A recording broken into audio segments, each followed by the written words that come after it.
Hey guys, how's it going? Michael Maven here. So this week I want to talk to you about your customer acquisition cost, okay, your CAC. If you are trying to lower your CAC or you're interested in trying to lower your CAC, right? This week we managed to cut a client CAC from $184 down to looking at the spreadsheet, down to $71, okay? Now that's a 61% saving. Now, the way that I'm just making a quick video about this. I think I'm going to have to create some diagrams to really explain this properly about how this was done, and also give you access to a super detailed case study which I'll put together to really kind of show how this was achieved. But one thing I find about CAC is that people are really kind of, the way that people really look at it to kind of figure out how to cut, that acquisition cost down. People don't really look at the entire system. What people are really looking to do is kind of if you buy ads or you're spending right now on cost per click, you're really looking at how to cut that cost per click down. But the way that you tend to do it is you tend to look at you look inside the ad account to see how the ad account can be optimized. That's one way to do it, but that's what everybody's doing, okay? And the way that you need to kind of think about this is to, if you work with just within an ad account, or you try to optimize the ads, or the click-through rate and stuff like that with the ads, you're pretty much doing what everybody else is doing, and there's not a lot of room, there's not a lot of margin there for improvement. But if you think about the entire sales funnel from the ad down to when somebody has actually made a purchase and the money goes into the bank account, so to speak, there's a lot of opportunities there for you to make an improvement and to increase to cut that customer acquisition cost.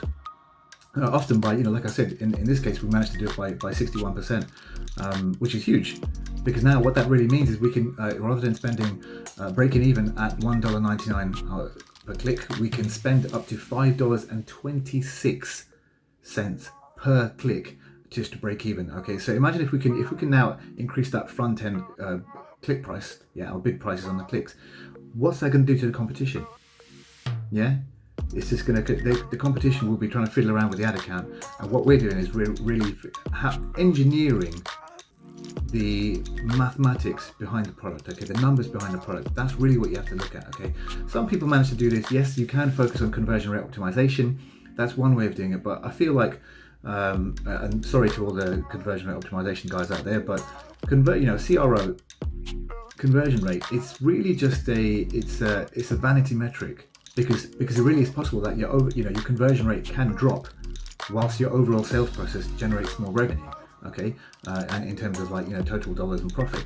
So you kind of need to, it's not just about conversion. Conversion rate is sort of like a leading indicator, but it's not the thing that you need to try and increase. Okay, we're really talking here about sales, in terms of dollars and profit. Okay.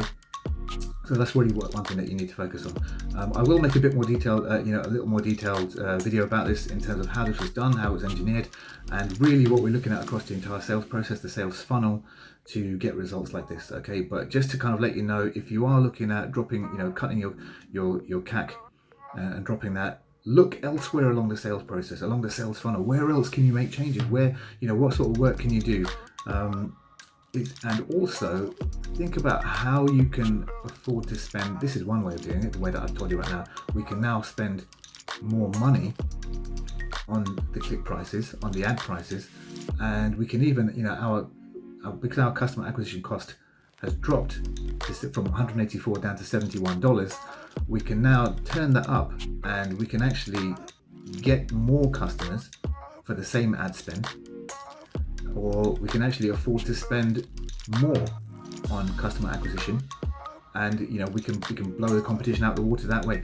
This gives you a lot of extra power, okay, when you're competing against other people, and it's that sort of thinking that you need to kind of work alongside to really kind of get results like this. I will make another detailed video about this, okay, but just something just to kind of get your brain going for now.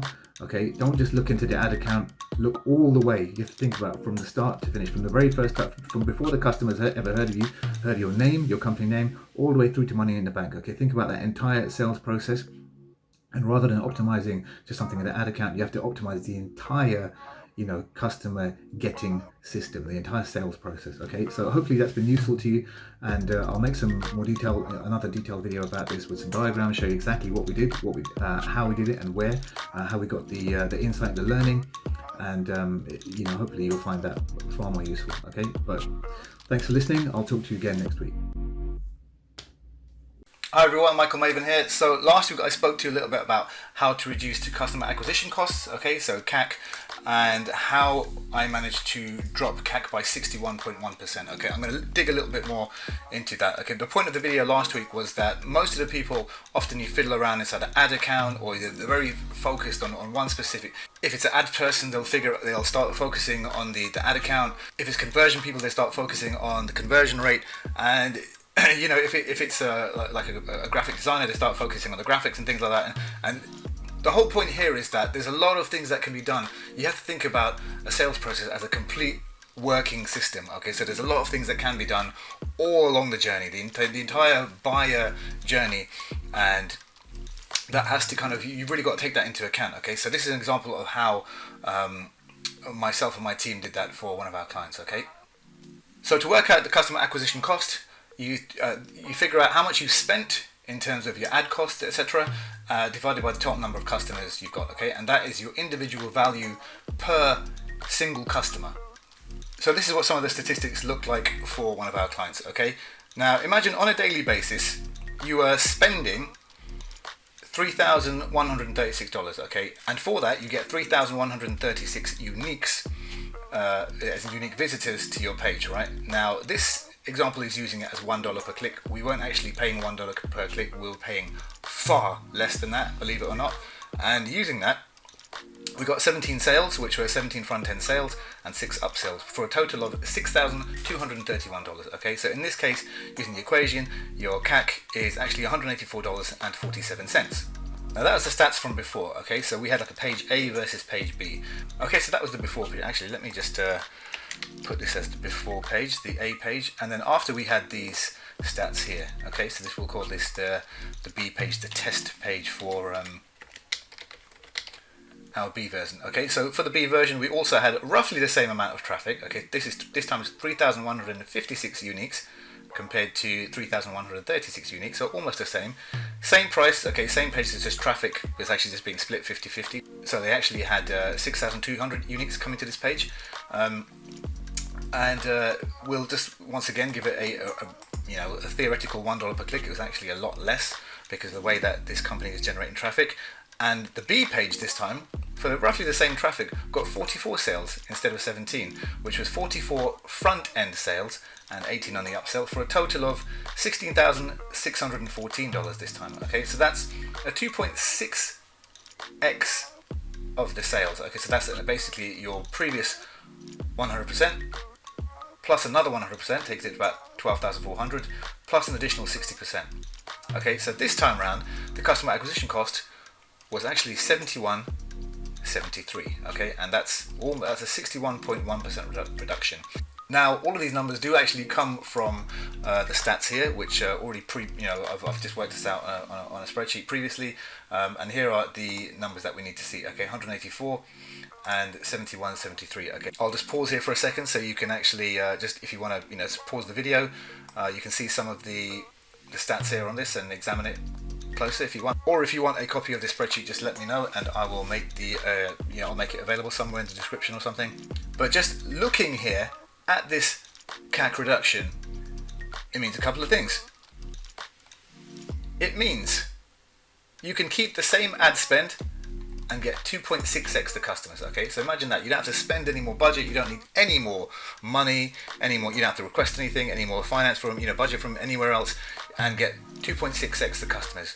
Or you can keep the same ad spend and generate 2.6x the sales, right, in actual dollars. You saw that before. Okay, so imagine, like I said, imagine on a daily basis you were making $6,200 before, and afterwards you're making 16,000. Okay, so I don't want to focus too much on the actual, the dollar value, but it's the 2.67 here that's really important. Okay, so you have to keep an eye on that. Imagine just doing that and with the same exact, pretty much same traffic. Okay, this is all about sales efficiency. Now I'm going to get into that a little bit later on, But finally, the most important thing here is that you can spend 2.6x more per click. So imagine you're obviously when you bid per click, okay, you bid against competitors. So this time now you can safely and profitably spend 2.6x more per click, which basically means if you're competing against anyone, you're going to blow the competition away, and also obviously gets you even more customers, right? This is a literal competitive advantage built into a business. I am not kidding. This is exactly how, strong companies always focus on areas like this. Now, how is this done? Well, if you imagine this is the advertising account, okay, I'll just zoom out there for a second. Now, this is the ad account. A lot of times people, when they're trying to save, in acquisition costs and, click prices and things like that, they always focus on a single area. Okay, so if, for example, the ad account. But if you think about the entire system, what it looks like, the ad will send somebody to a landing page, let's say, and then the landing page, people opt in or whatever they do, and they start, here's a follow-up, they enter a follow-up process, okay, and that might be through email, through SMS, email 1, SMS 2, email 3, etc., right? And that eventually takes you to a sales page like this, which then, in this case we did have an upsell, we had a one-time offer, as you can see from the here's the upsell numbers, okay, we had 6 people take it before and 18 people take it later. So we did have an upsell here, that'd be the one-time offer, and finally they land on the thank you page, right? So a lot of times, like I said, people will focus on a specific area of this, okay, like especially with the ad accounts, people, ad people focus on ad account, copywriters are figuring out on copy, working on copy areas here and there, but you have to think about this entire, this is a sales process. It all works hand in hand. So you have to be a bit of a systems thinker, right? And in this case, I'll tell you where we actually worked on was the sales page here and a little bit of the one-time offer page, the upsell page, okay? But what I'm going to do is, so that this video doesn't get too long, I'm going to actually cover that in detail in next week's video, okay? So I'll be showing you exactly something, before or after, the changes that were made and how we were able to achieve this 61% reduction in customer acquisition cost. Okay, so I hope that was useful. I hope that kind of gets your mind and your brain ticking in a certain way, and I will make the video for you guys and put that up next week. Okay, so I hope that was useful. Thanks very much for watching, and I will see you next time. Thanks for watching. Bye. Hey guys, how's it going? Michael Maven here. So for the last 2 weeks I've been running through some videos and showing you how we cut customer acquisition cost, CAC, for one of our clients by 61%, okay? And it wasn't luck, it wasn't chance, it was a strategic decision that we did, some things that we changed, and I want to sort of walk you through how we achieved that, because a lot of people are finding it difficult to cut, their CAC, and they're looking in all the wrong spots, I feel like, and they're finding it very difficult because of that.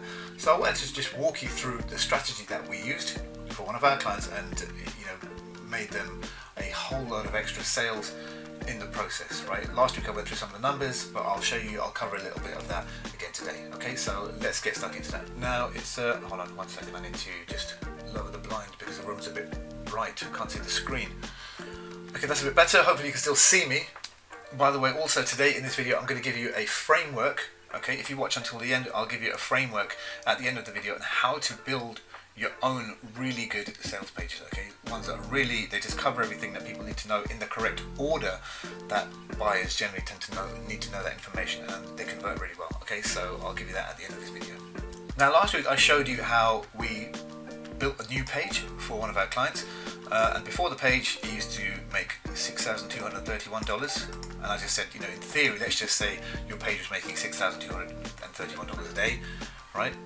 And the after page, with the same amount of traffic here, was now making $16,614, okay, compared to before. Now that's a 2.6x growth in sales, which is basically an additional on top of what you're doing already, another 160%. Okay, and in this case, that customer acquisition cost was reduced by 61%, right? And here's the spreadsheet which shows some of the details. Here's the customer acquisition cost, went from $184 down to $71, and that is a 61% reduction. Now, let me just cover some of this and show you exactly what this looks like. Okay, the original sales page, which was page A, made with 3,136 visitors made 6,231 sales, right? Now, like I said, that went from $6,000 all the way to $16,000, right? Now imagine, like I said, that's happening every day. Okay, you're losing. I don't want to focus too much on the dollar amount. Okay, in this case, that is a fair amount of dollars. Okay, $10,000. But more importantly than that is the growth in sales. Okay, 2.6x. That gives us a fair amount of play, because what does that mean for you? Okay, you get to see this. You get to keep the same ad spend and get 2.6x the customers with the same ad spend, right? Or you can keep the same ad spend and generate 2.6x the sales, okay, in actual dollars. Or you can spend 2.6x more per click. Now imagine if you competed with somebody like I told you last week, you blow the competition, you just completely annihilate everybody, okay?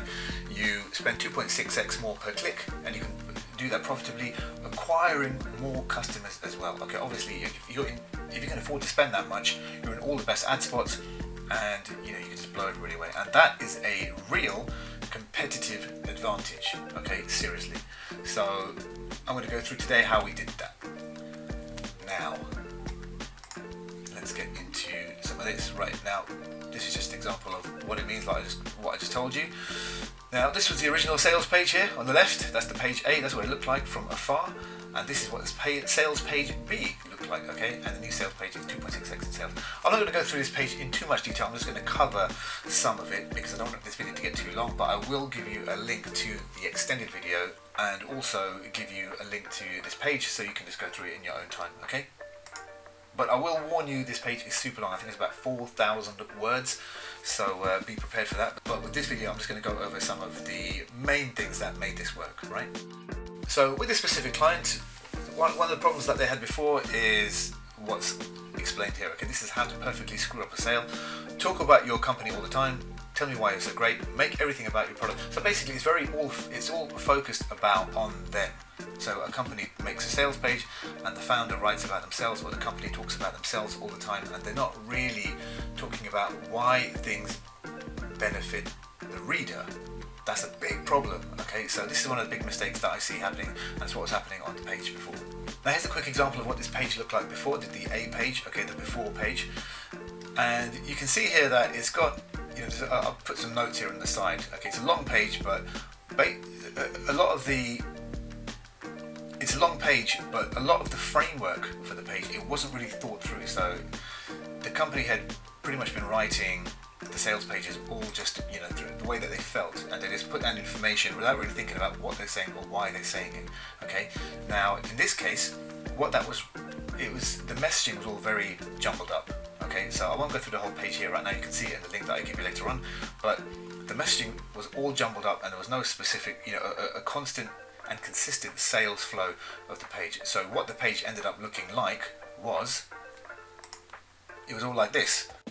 And the page would just read through like this. Okay, so you've got some of the pain points here, then you've got product info here, product details, then you've got product outcomes, then more details about the product itself, then you've got trust generation happening on the page, then more product details, everything's all mixed together, yeah? It just doesn't read very nicely.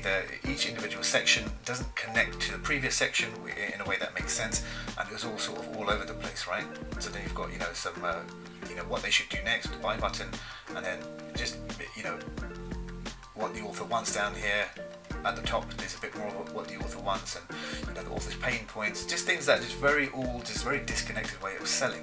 Okay, so like what's written here, this page is just not very smooth. It wasn't, a great way to sell. So that was all a big problem and needed to be corrected with the new sales page. Right now, what we're talking about here is really sales strategy versus sales tactics. Okay, people usually talk about the way that they're going to put together a page and what to write and how to write it and things like that, but you don't need, before you put anything down on the page, you need to have an overall sales strategy. Okay, and that's like the framework that I'm going to give you later at the end of this video.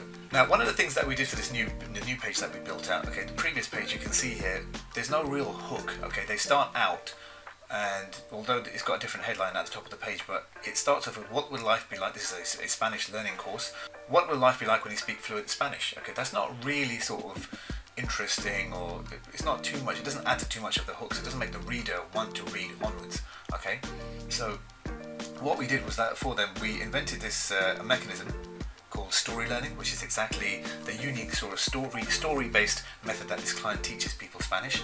And then we put that right at the top of the page. Okay, so as soon as people come onto the page to read the headline, and then they kind of move down to this section, and they're like, hold on, this is what's this thing called story learning? And it generates curiosity, and it encourages people to kind of like carry on reading. It hooks them in. Okay, so this is one of the things that we did for them, which was quite important. So that was one of the first things we did, which was really build out something new for readers to kind of get involved with, and something that will really drive curiosity for the reader. So once we kind of really found a new way to put an angle on these products, we use that as sort of the base and the core part of what really made the product special. Okay, and so this is the new page, how we started it out with some trust logos here. We're building trust. The buy button is also at the top, but the hook that we start off with: man who speaks 8 languages reveals strange new way to learn Spanish fast through story learning. So initially you've got, instantly you've just got the curiosity being driven here by this headline, and it lets you know that there's something new, and it also lets you know an outcome: learning Spanish fast. Yeah, and it's all done through storyline. So this whole thing here, this whole headline, is just built just to generate curiosity and really just hook people in. Okay, so that was something that was very important that we needed to put on the page that actually draws readers in. So the new sales page framework that we used on this page, now you can see the sections that we're actually building out. They all make sense and they all sort of blend into each other very nicely. They're not just all over the place. This strategy here is very purposely built. Okay, start by building trust, curiosity headline, quick summary, introduce a related new concept. There's something got to be new. So all of this part here is just sort of talking about what's new, and then the rest of the page sort of talks about like the emotional side of the product, the problems, how it all kind of fits together, why they need to be interested, and how this product helps sort of reader solve the problem they're experiencing, which is not being able to speak Spanish. This goes into a little bit about the emotional side. Okay, after that, this is 14 steps in now. Okay, so the rest of the page probably switches to logic, and so the first 10% of the page is just talking about what's new and pacing where they are, to meeting them where they are, and the next 40% of the page is talking about the emotional side of things, why it helps them, how it will change their life, why it's different to other products out there, in what way, and then finally the remaining 50% of the page is all switching here to the logic side of things, and speaking about the product, what's inside it, how does it look, okay, the kind of outcomes, and that's exactly how the page is summarized. Okay, so there's a lot here that actually goes into this page. It's way too much for this video, but like I said, I will link you to the video, the full video, which is about an hour long, and the full case study, which is about 4,000 words. Okay, it goes into it. I'll go into massive detail in there. But this is just a little look into some of the things that now are different about the higher selling page. Like I said, these are very long sales pages. These are long form sales pages. So before, as you can see, the headline used to be "Learn Spanish through the power of story." The new headline just kind of what I showed you earlier on. It just draws people way just much more quicker, deeper. We're starting off with some building out trust in the product and the page, the company. There's also buy now buttons for people who've read the page before and just want to come back here and buy. So we're making it easy for people to buy. There's a lot of things on this new sales page here on the right hand side, which actually led to 2.6x the sales growth. Right. Let's go through both pages here, so you kind of have a look. These are really long form sales pages. You can see here, we're building trust at the correct time when people want to do it. Lots of experts and their stories, lots of students, and then we're kind of positioning other products against this company. So the competition for this company, we're just letting people know, why this product here is better and what the mistakes that all of the competition make. So it's very difficult there then to kind of, if you are a competing company, to look at another company and then say, all right, I want to go over there, because we're making a clear case for why story learning is the best way to learn Spanish, right? We're positioning the founder as an expert. He's written all these previous books, he's been in radio, TV shows, etc. Then we're talking a little bit about how the method works, and then you can see here when we start switching to the actual logical side of sales. Okay, we're talking about logic, and we're then talking about what's inside the course, how do people learn, and you can see the previous sales page here, it finishes here. Okay, it's already done. They're not really giving the full information, and they fall short of sort of making a good case to sell their product. That's why it wasn't converting as well, and it wasn't selling as many, making as much cash flow as the new page, right? So this page now, we're talking about what's inside the course. You can actually look inside. You can click some of these things don't work in the screenshots, but they were all working on the page. And some of these are just short animated GIFs that just take you through examples. So like this virtual classroom preview, you kind of get a good view of the courses and everything inside there. And then once you've done all of that, you go through everything, and then you make the case. We also turned this into a 7-day free trial, right? So people can come in now, they can test the product. So a lot of people we found in the research, they were a bit skeptical. They just weren't too sure that they wanted to spend this much money on buying this course. So we made a 7-day free trial. And what led us to do that is because in the research, everybody said I was skeptical on buying this course before, but now, I've bought it now and I would have paid more money for the course now that I've seen it. So from there, we made the decision to just make them, let them have a free trial, and that worked in the test. Worked very well for everybody. Some of those things weren't actually done as part of the 2.6x in sales, by the way. So some of these things came later, and they still provided further lifts in cash flow generated. So they were nice big wins for us. And then we just take them through the course, frequently asked questions, let people know how to buy, answering some of the most important questions, the most common questions here. People always have questions, and they like to get the answers up front, and that's what went into the page. One additional thing here that we did was people don't really like when buyers come along. It's very difficult to buy a concept, okay? And this is a digital downloadable course, so obviously it's difficult to kind of picture it in your mind. And this is the picture they were using to sell the course before, and obviously we turned it into a course like an image like this. So it's pretty much the same thing, right?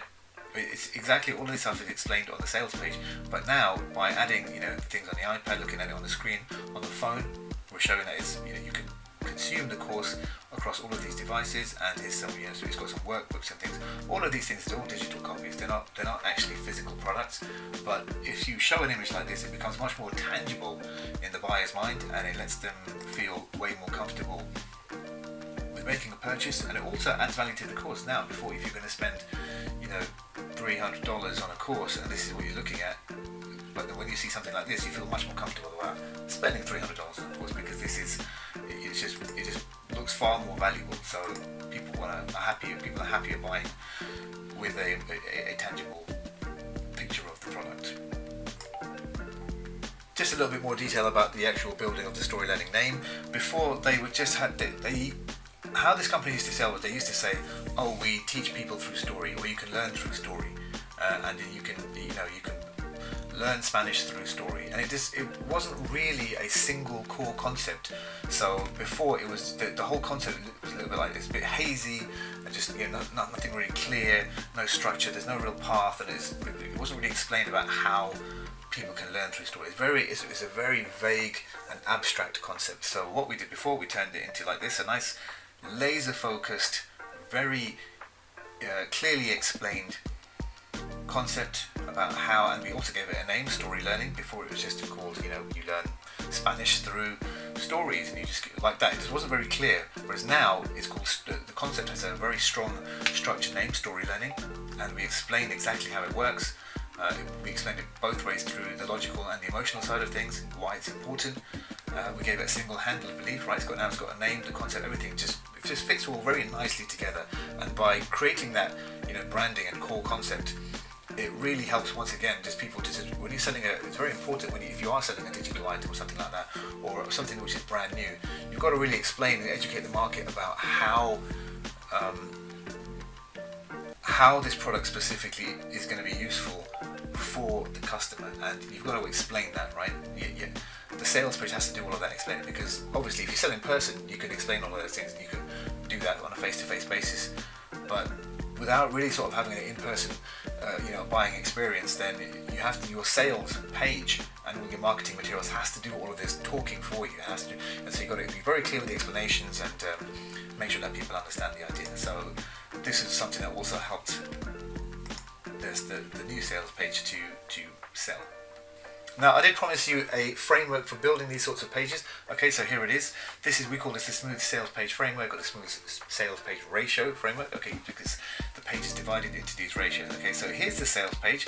The first 10% should be about pacing and have something new. Okay, to hook people in. The rest of that page, 40% of that page should be about emotion, and usually you can use story to sell a product. Okay, tell your story, talk about the journey you went through, how the product was invented, why it's important, why, you know, how it's different from other things in the marketplace, why it's better than others, the thing that people will receive if they buy from you versus buying elsewhere. All those things are important to explain emotionally. And then the last half of the page, 50% of the page, should just be really talking about the logical side of things. How does it work? How does it, you know, get me to where I want to go? How does it get me the result? And explain just that, right? So it cuts through and very clearly explains all of that. So these are the sort of questions here from 1 to 10 that you need to ask, and I will just pause on the screen for a second so you can see that if you want to pause the video or anything. Now, this framework here will be available for you to use. I'll give you a link to this page so you can find it very easily. But also, if you want to see a case study where we increased monthly sales by $131,000 for a different client, email me at this email address, yt1@topgrowthexperts.com. Okay, that's yt1@topgrowthexperts.com. Just send me an email there and let me know that you want to see this case study, and I will send you another case study, a free case study, and you'll see exactly how, you know, another mechanism where we were able to increase monthly sales for a client by $131,000. That's a fair amount of growth just there. Okay, anyways guys, I hope you found this useful. Thanks very much for watching as usual. If you want to see more of these kind of videos, like, subscribe, do all those great fun things. Okay, and I will see you next time in another video. Okay, thanks for watching. Talk to you soon.